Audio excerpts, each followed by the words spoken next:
Boa tarde, Deus abençoe você. Convido você comigo a acompanhar o finalzinho do livro de Jonas, o capítulo 4, terminando após Jonas pregar em Nínive.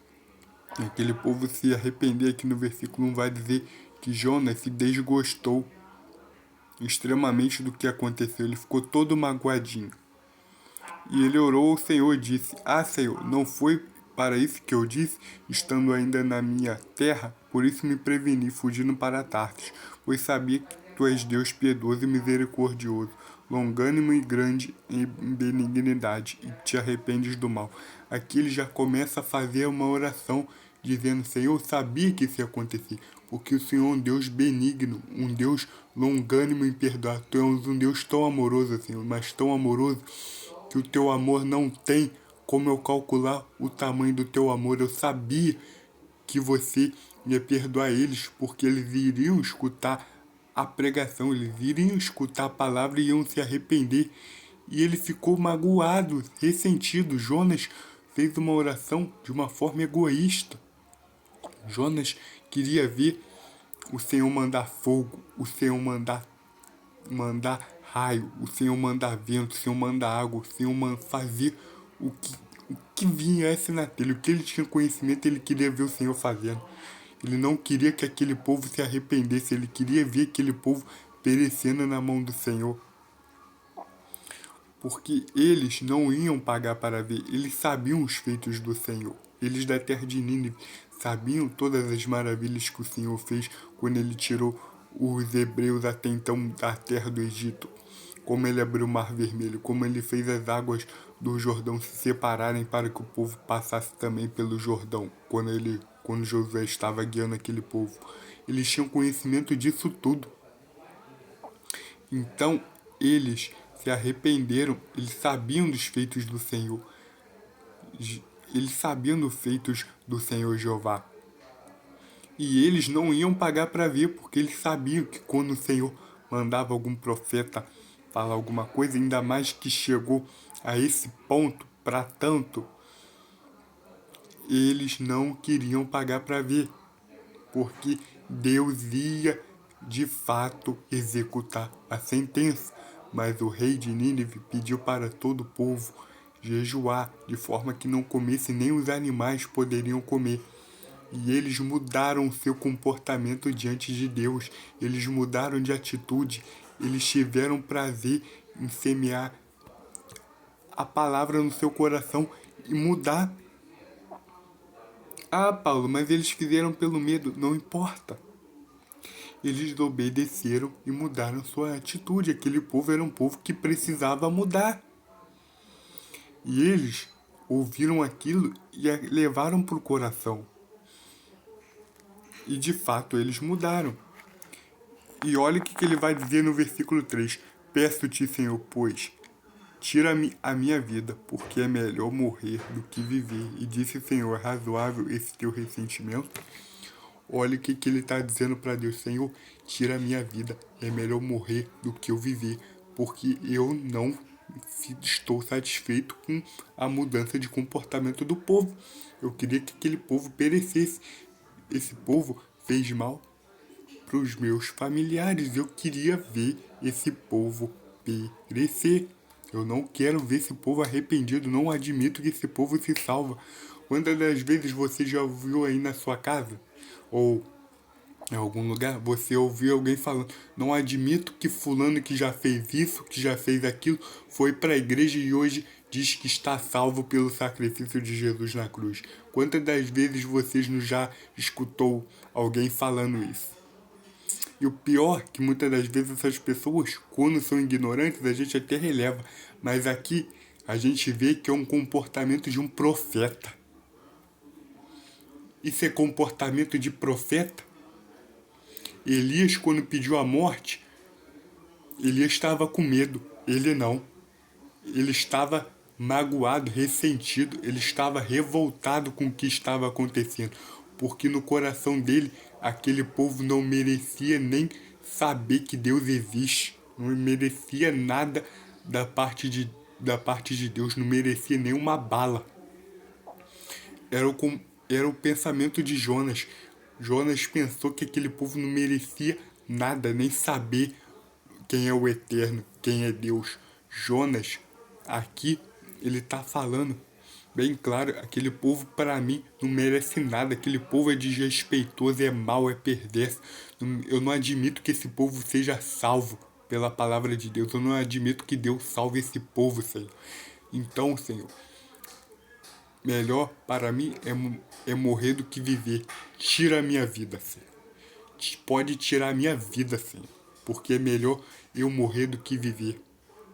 Porque eu não admito que um povo tão baixo, tão vil, seja salvo. E Deus logo faz uma pergunta. Jonas, olha para dentro do teu coração. Agora eu te pergunto, é razoável esse teu sentimento? É razoável isso? Você sentir isso? Não, de modo nenhum.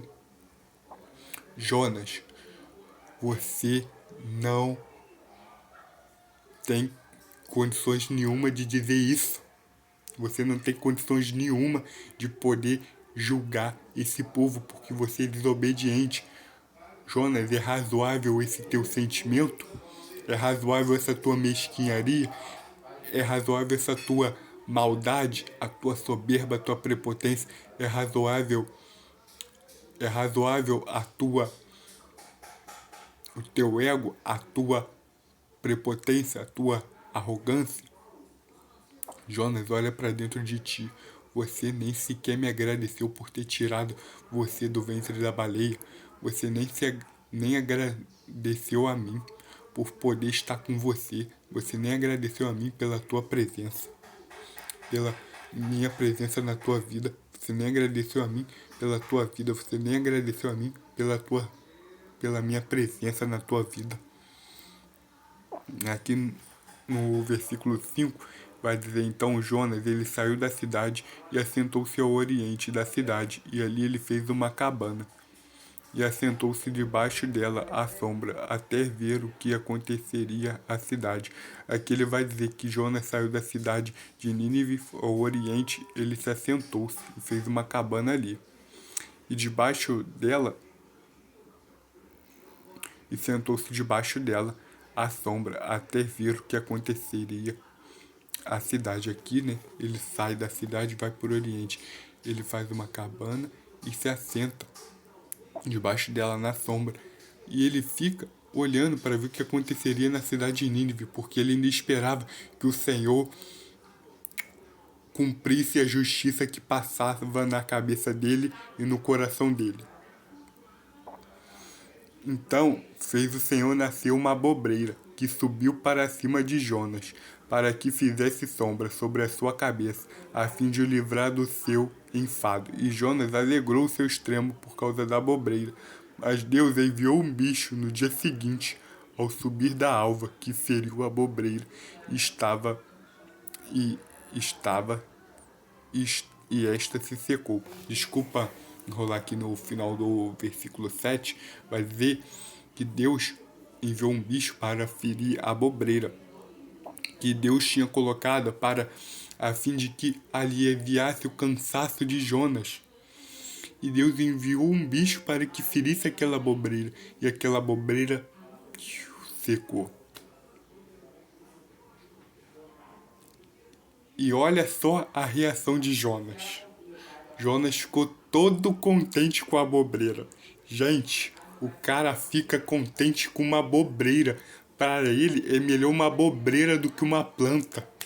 Do que uma pessoa, quer dizer. Uma abobreira do que uma pessoa. Para ele tem mais valor uma abobreira do que uma pessoa. Olha só o nível de Jonas. Deus do céu, Jonas se alegrou. Uau, o máximo, uma abobreira para me abrigar, para me proteger do calor. Oh, Deus é bom, louvado seja o nome do Senhor. Glória a Deus e aleluia. Caminhando eu vou para Canaã. Olha o nível de Jonas. Jonas parece uma criança. E Deus parece um adulto conversando com uma criança dizendo: não pode atravessar a rua na frente do carrinho, tá? Não pode atravessar a rua na frente do carrinho, tá? Olha só. E aqui ele está dizendo que o bicho foi lá e feriu a bobreira. No dia seguinte a bobreira secou. E aconteceu que, aparecendo o sol, Deus mandou um vento calmoso oriental. E o sol feriu a cabeça de Jonas. E ele desmaiou e desejou com toda a sua alma morrer, dizendo: melhor me é morrer do que viver. Olha ele de novo. Aconteceu que a bobreira meio que se secou por causa que o bicho a feriu. E aconteceu que o sol apareceu e Deus mandou um vento oriental. E o sol feriu a cabeça de Jonas.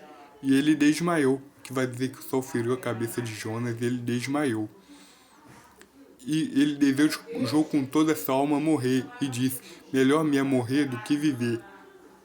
Então disse Deus a Jonas: acaso razoável que assim te enfades por causa de uma bobreira? E disse: é justo que me enfade a ponto de desejar a morte?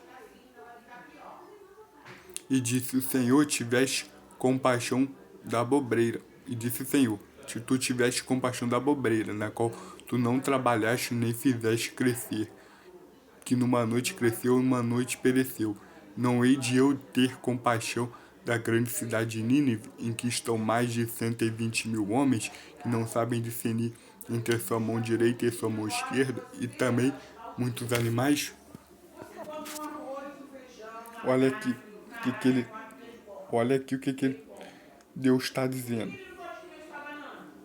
Olha só o que Deus tá dizendo. Jonas, você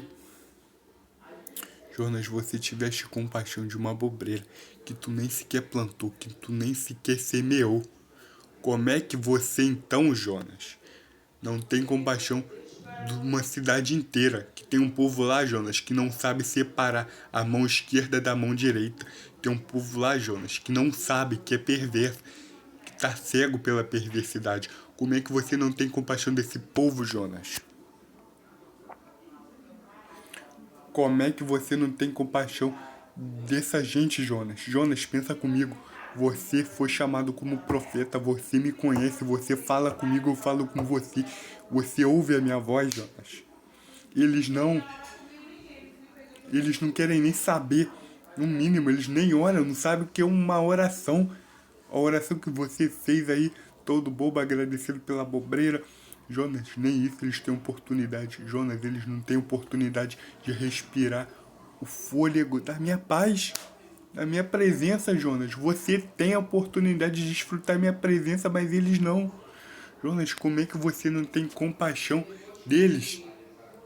Jonas, como é que você não consegue ter compaixão daquelas pessoas, Jonas? Eles são pessoas. Pelo amor de Deus, Jonas. Você tem compaixão de uma bobreira, mas não tem compaixão de pessoas, Jonas. Pelo amor de Deus, Jonas, eu não sou nenhum terrorista da Al-Qaeda, não. Eu amo aquele povo. Eu amo aquele povo. Eu não sou nenhum maluco, nenhum senhor de guerra que sai tacando bomba em tudo quanto é lugar, não, Jonas. Eu sou o Senhor e eu sou conhecido como Príncipe da Paz. Jonas, para de meninice. Você não sabe nem o que você está pedindo. Para de pedir a morte. Vamos pedir a vida, vamos. Deus abençoe você. Essa foi a pregação que o Senhor colocou no meu coração. Uma pregação que eu fiz com muito amor, porque o Senhor tem colocado isso no meu coração. E vamos louvar o Senhor, porque Ele é bom, digno de toda a honra, de toda a glória. Deus abençoe você e eu te amo em nome de Jesus. Amém. Glorificado é o nome do Senhor. Amém.